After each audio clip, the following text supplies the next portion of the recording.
Hello, everyone. I'm Marvin. Here we believe that teachers are leaders. And so our purpose is to equip teachers with the skills and information that they need in order to lead their students to success. I'm so happy that you are here. Here we are, 2021, new year. And the book that I've chosen to read first this year is called Leader as Coach: Strategies for Coaching and Developing Others. Now, I thought about you as I was reading this book because we as teachers, we're leaders, but we are also coaches as well. We're a coach. Our job is to coach, and we coach in the area of helping students to master content objectives. But we're also a coach in the area of those ungraded things, those skills, those the teamwork, communication, time management. Because when we coach students up in those areas, that's going to help the students with the acquisition of the content knowledge so that they can ultimately master those objectives. So I get it. That's why I'm doing this. The job of a teacher is very, very challenging. We have to do so much. You have to wear so many hats. You have to learn so many skills in addition to leadership skills. That's why we're here. That's why we're here helping you. So I came up, I discovered this just really quick little three step process for coaching someone and to help them improve, and I'm going to share that with you. And I'm going to tailor it to your role as a teacher and what you can do with your students in order to help them. So to give you those tips so you can coach students so that they can improve. And ultimately what I believe can happen is students, as you're successfully coaching students, what is going to happen? Think of this.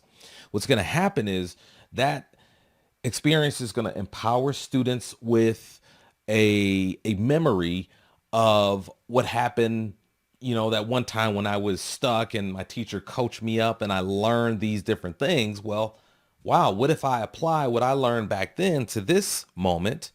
And then, wow, that helps. So what you're doing when you're coaching students up is you're empowering them to take initiative to start their own problem solving process. And then that's going to free you up to help other students because, as we all know, there's only so much time. There's only so much time, and we can only do so much. So I believe that this is going to help you to multiply your effectiveness as a teacher, as a leader in the classroom. So before we get to that, I want to share with you birdlinks.com. This is the new and improved birdlinks.com. Birdlinks.com is the one-stop place that you can go to for the latest and trending education news. There you see, as we scroll down, these are just different stories of the day that are making the news. And so very simple site, all in one place. And I encourage you to make that a part of your habit. As you can see, the story that I have featured up at the top here is LA schools chief says that kids must get coronavirus vaccine in order to return. So it'll be interesting to see how that works out. So once again, that is birdlinks.com. Go ahead and check that out. Make that a part of your daily routine to get your news. I would greatly appreciate it. Okay, so let's talk about it. So step number one in this process to help coach your students to improve. Step number one is focus. Okay. We've got to get the students to see things correctly, have to see it correctly. The definition of focus means that it's the center of activity, attention, or attraction. Once again, the focus, the center of activity, attention, or attraction. You remember those pictures, those optical illusions that look like a bunch of mess until you had to look at it differently to help you focus to see the hidden picture. And I believe that that's the process that students have to go through, as they come across like hurdles, as they seek to master the objective. They have to see things just a little bit differently. And so with this process of coaching, it's that helping students develop that focus. What that's going to do is that's going to bring clarity to the situation, because if you don't, if the student doesn't see it the correct way, they'll never, you'll never get to that transformation if they're not looking at it correctly.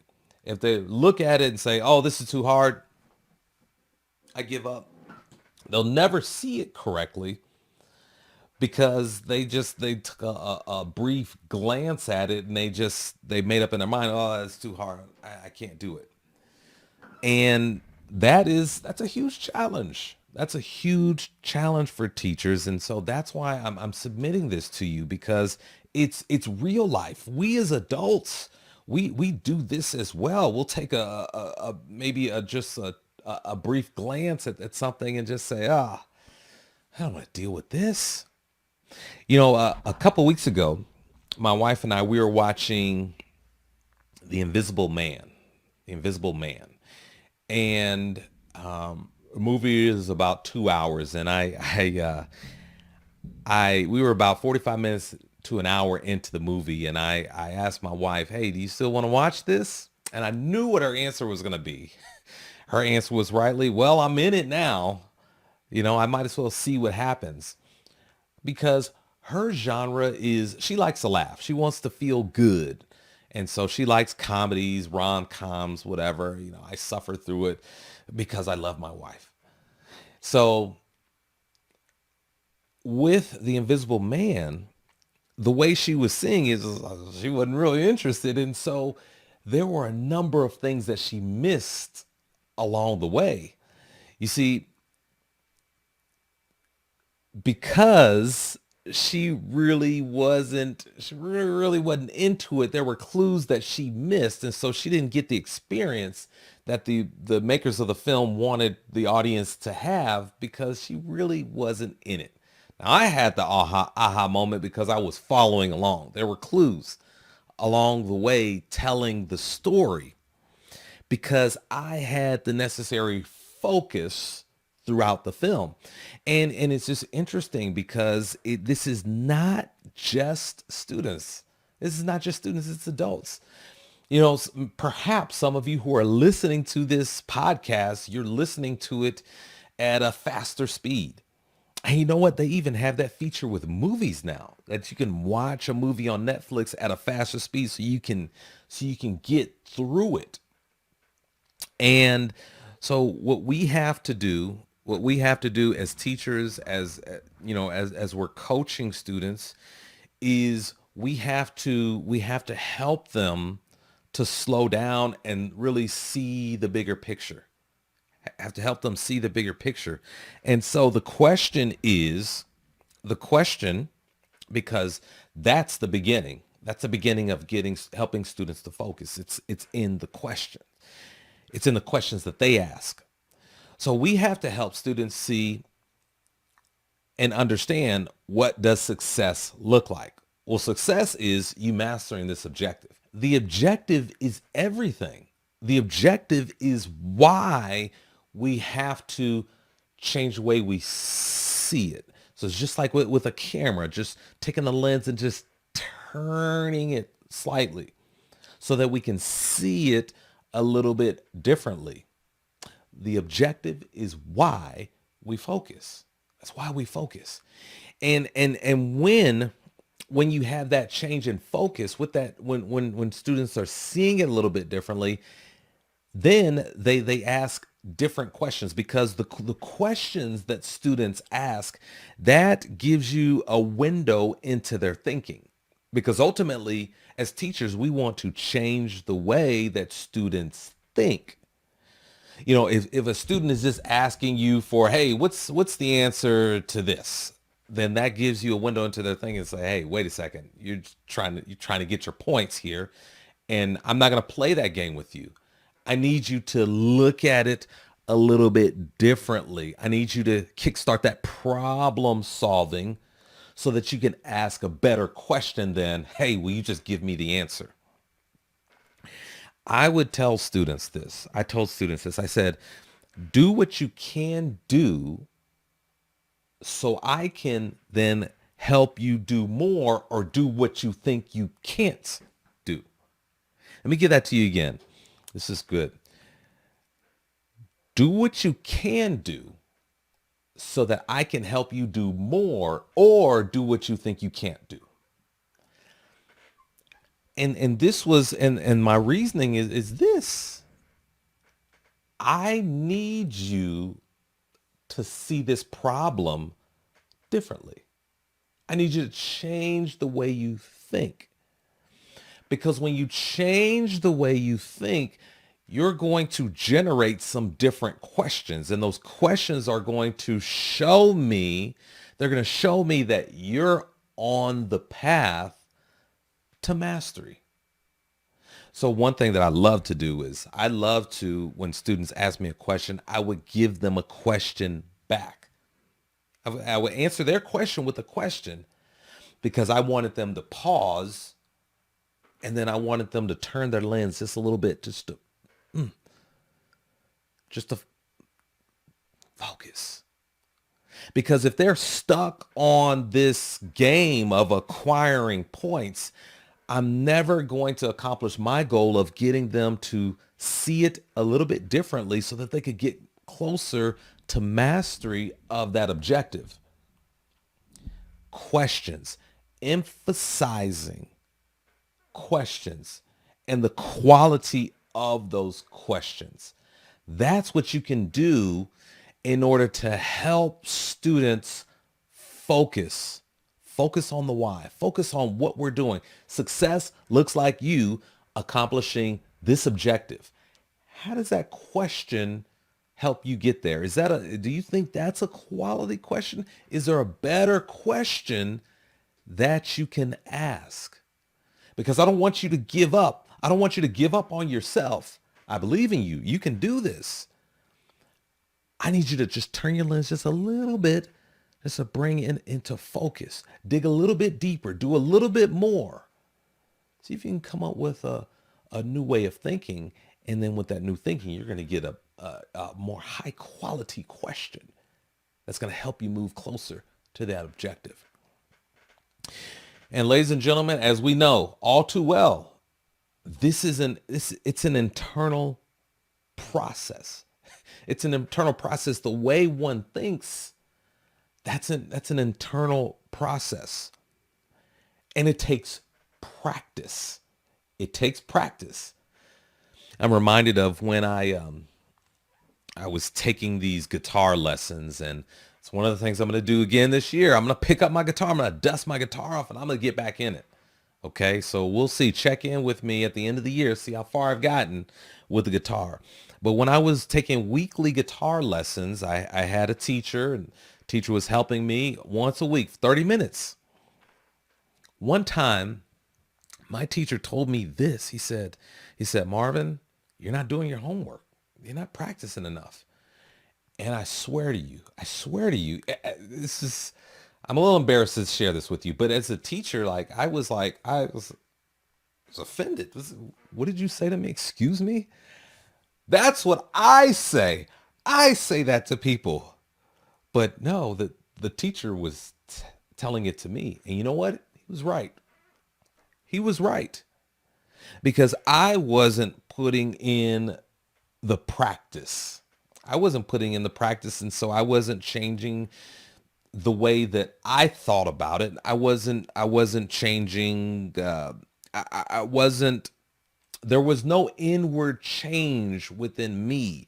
My fingers they didn't have much to recall because I wasn't going through that process. And, so it is with students. I know that there are many, many of you out there who are saying, don't you go there. Don't you? I don't believe in homework. I get it. I get it. There's this huge debate on homework, but here's what I told my students. I told my students this. I said, you always have homework. You always have homework. And my definition of homework is this: homework is anything you can do in order to move closer to the goal. Homework is anything you can do in order to move closer to the goal. Doesn't necessarily have to be traditional homework as we knew it, where it's a piece of paper you take home, a worksheet or something that you do it and then you turn it in for a grade. No, it could be 5 minutes on the bus going through flashcards. It can be a quick 5 minute review of your notes. It can be you talking with a parent for 5 minutes about, hey, let me tell you what I learned in my history class. It can be those different practice. That's all that is. It's practice. Practice with recollection and just good old fashioned review. Just really jogging it around, kicking it around in your mind so that it's fresh, so that you don't have to go to the next class and wonder, hey, did we learn that? I can't remember when we learned that. So yeah, I believe that there are, it's true that that students, they're going to have to do, they have to do some practice.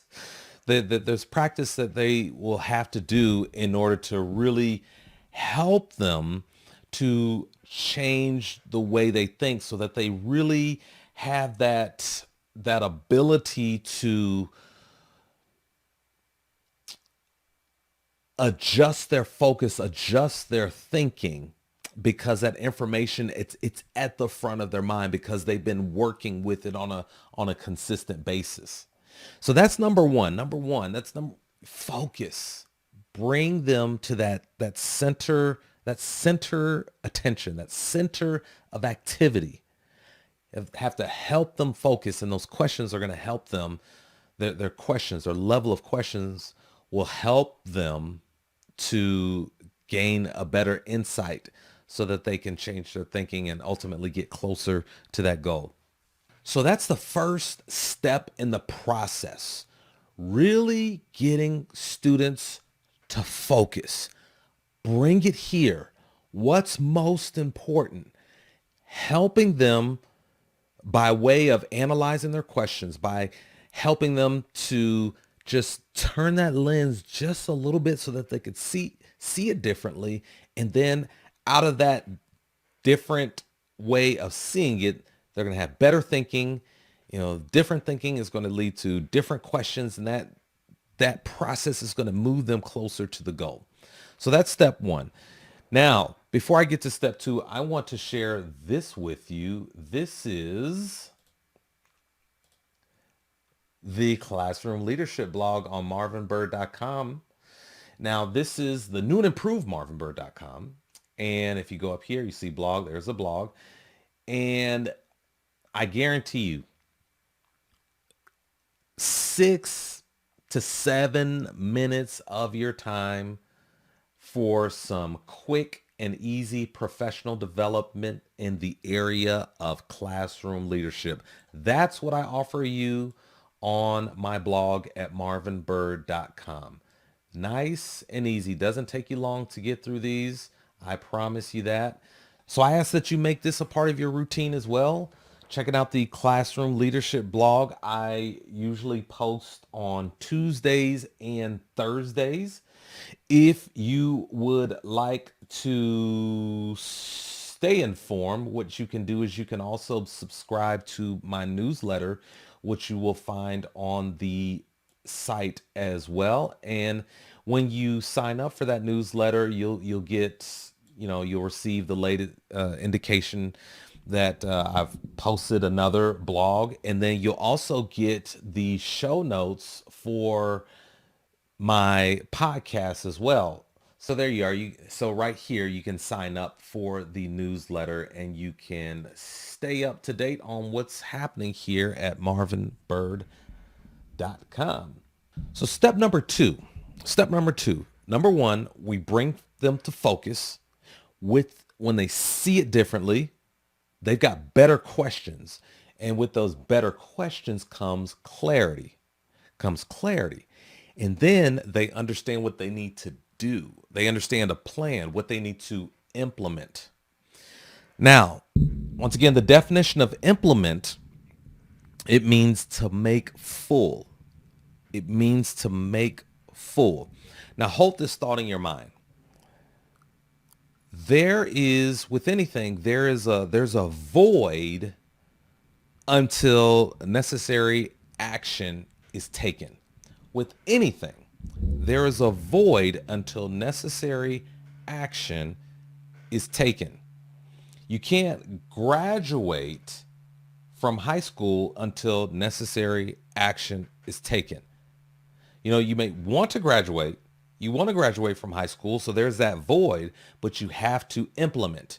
You have to take necessary action. So it is with anything. And so let's break that down a little bit further. With, and I wish I had this thought when I was working with students, but I didn't. So with a class, there are buckets, figurative buckets. There's a bucket with an A on it, a bucket with a B, C, D, and an F. Buckets, right? So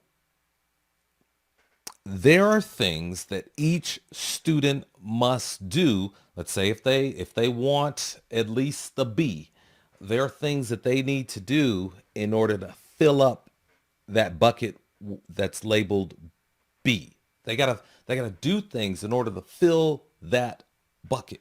That's the implement. They have to take some action in order to make that bucket full.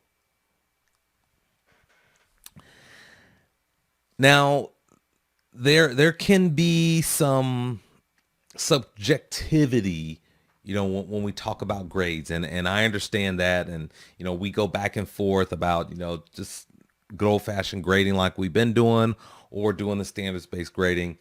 I'm not going to get into all of that here, but that is the challenge that is given to students. That's the challenge that's before all students. You have to implement. And so we could break that down even more. The thing with the buckets, that's the overall outcome, the grades A, B, C, D, F. But then there are also that also the concept of the buckets that also applies to different tasks. It also applies to different assignments. It can apply to those little things like during a class period. There are buckets that need to be filled. And so with this part, I believe that the message to students is clear, that there are things that every student has to do in order to fill up that bucket, because that bucket represents success.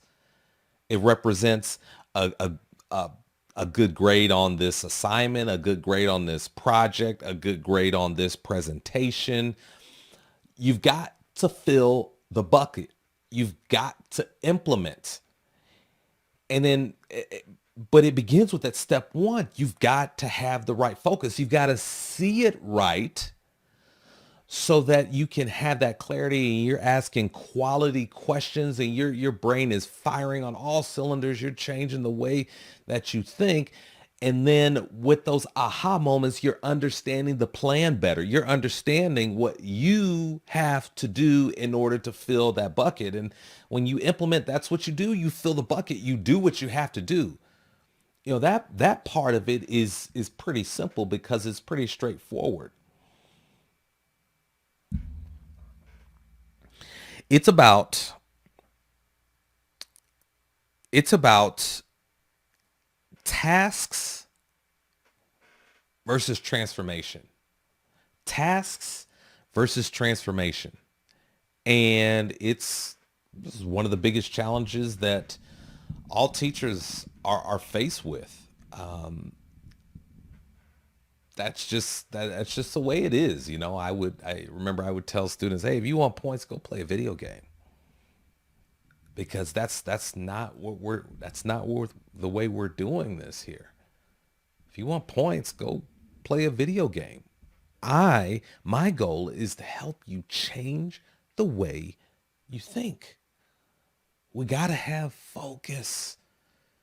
We got to have focus. We have to have that clarity. So then we get better questions, and those questions are going to they're going to bring into focus that plan of action, so that ultimately the student can implement, so that they themselves, they can fill that bucket. They've got to do it. They have to implement. The students are the ones who are to implement. That's what it's all about. The students they're the final they're the final product.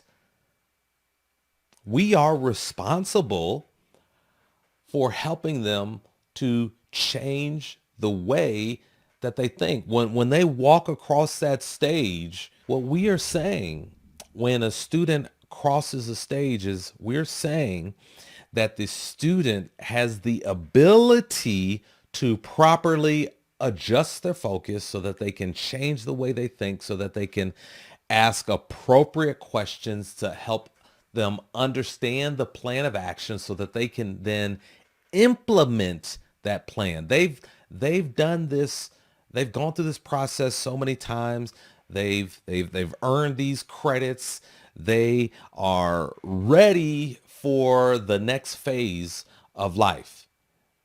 And so there's your diploma. That's what we're saying when students cross the stage. We're saying that they've had enough practice doing those things and they're ready for the world. Let me share with you another book. It's called 212 Degrees. 212 Degrees. It's a pretty short book. I definitely recommend it. And here's what it says. This is the purpose of this book. At 211 degrees, water is hot. At 212 degrees, it boils. And with boiling water comes steam. And steam can power a locomotive. When I read that, I think about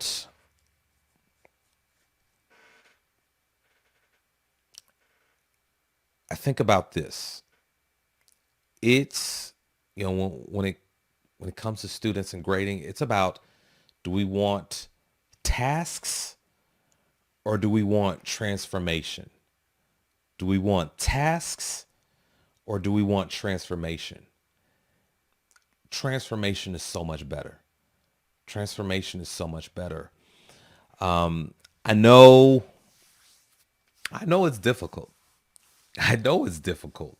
But transformation is so much better. And I had to change the way my students thought within the four walls of my classroom, because they had just come from another classroom where, hey, we just do these worksheets, turn them in, we get our points.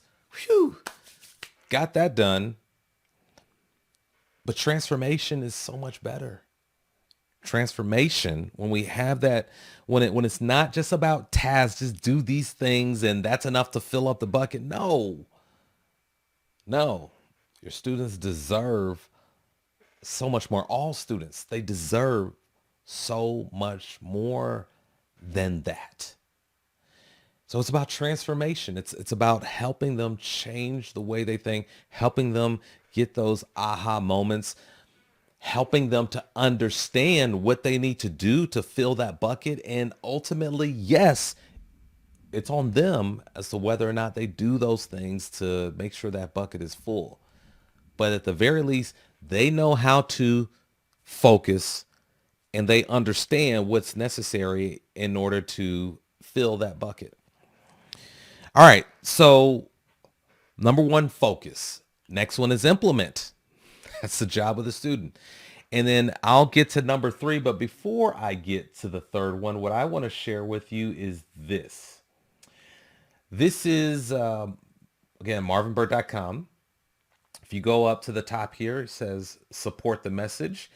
Here, that'll take you to this page. Now, if you shop at Amazon, which I know a lot of you do, whenever you shop at Amazon, if you would please go to this page here on marvinbird.com and you click this Amazon link. Whenever you do that, that is an opportunity for you to give us here at Marvin Bird LLC a little commission. Give us a little commission. That's a way of saying thank you for the content that we put out and help us to continue producing more content for you to help you grow your leadership skills. So once again, that's marvinbird.com. You go up here, support the message. There's the Amazon link whenever and you'll have all rights and privileges to everything that they sell on Amazon. The only difference is we get a little commission here. So if you would do that, I would appreciate it. So those of you who have been doing it, and that's been quite a few of you who have been doing that. So I really appreciate it to those of you who've been doing it. It really does help. And I really appreciate it. Thank you so much for your support. It makes a huge difference.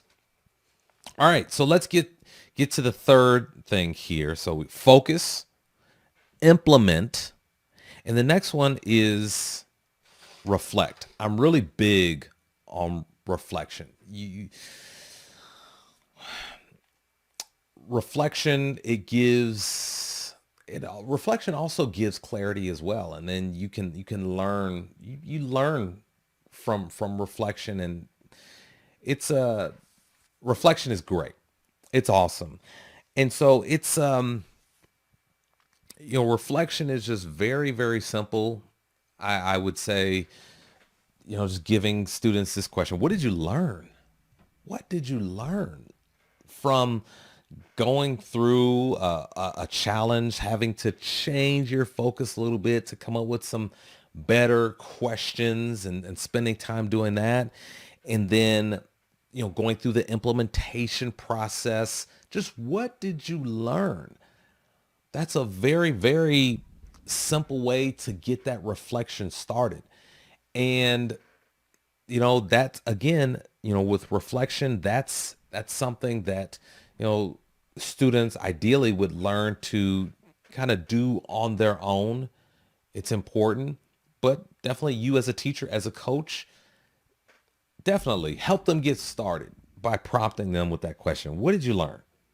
What did you learn? How are you different as a result of what you learned?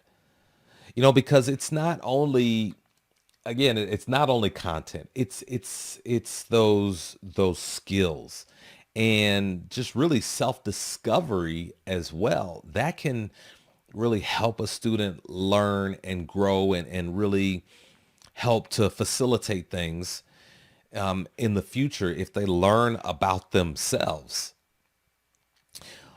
So reflection, the other thing about reflection leads to refinement.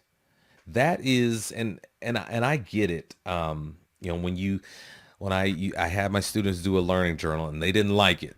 They didn't like it because I didn't grade them. I didn't give them a grade for it. I said, hey, I'm going to give you 5 to 7 minutes. Be a good idea if you use that time to write in your learning journal. And I put it to them like that. And, I was very, very pleased. I was very pleased because always I was able to get it to a majority of my students. They were faithful with their learning journal because, one, I didn't mandate it, but they knew that I cared for them enough to give them good information. So, hey, I think it'd be a good idea. I think it'd be a really good idea, especially, with the test coming up and everything. I think it'd be a good idea to spend some time writing in your learning journal. Just put it to them like that, because reflection leads to refinement. It leads to refinement. And it's reflection that I think that that's also part of that practicing as well. That it gives them an opportunity to get that information, kick it around in their minds. It's almost new again because they just spent a few minutes writing about it. They just spent a few minutes just recalling, the process that they went through, recalling how they were seeing it incorrectly and what they had to do in order to just turn the lens just a little bit in order to bring it into focus and get that clarity.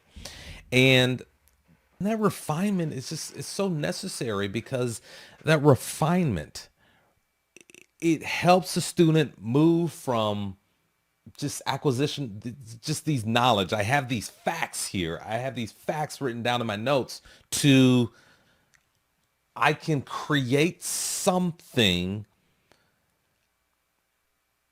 new. I can create something new based on these notes that I have because I've gone through the process on the spectrum of those higher order thinking skills. I've gone through it because I've spent the time refining myself through reflection. It reminds me of the Wright brothers. I love talking about the Wright brothers. The Wright brothers, they were able to. They studied the flight, the flight of birds. They studied their patterns. And they studied the way that birds flew in the air. So they have that. Just these are facts. They have that information, but they were able to, through reflection, they were able to go through a process of refinement.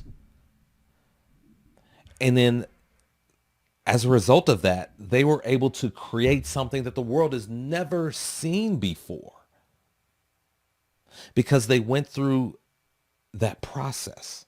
As a matter of fact, they went through this whole process that we're talking about, turning their lens in order to see it a little bit differently. And then that helped them to ask better questions. And then they had an understanding of what actions they needed to implement. And then once that was over, now it's time to reflect. It's time to refine. And, that reflection, it's so important. It's the beginning of that problem solving process. Life is about problem solving. Life is about problem solving. And so I guarantee you, when you take the time to learn these things, to think on these things in terms of coaching, you're not only helping students be better students, but you're helping to equip them to just really be successful in life, well after they've left your classroom. So that's our show for the day. I thank you so much for listening. Once again, please subscribe to the newsletter on marvinbird.com, and you can get all of my notes, and you can get links to the books that I referenced. So definitely check that out. Once again, thank you for listening, and do not forget that teachers are leaders. Bye.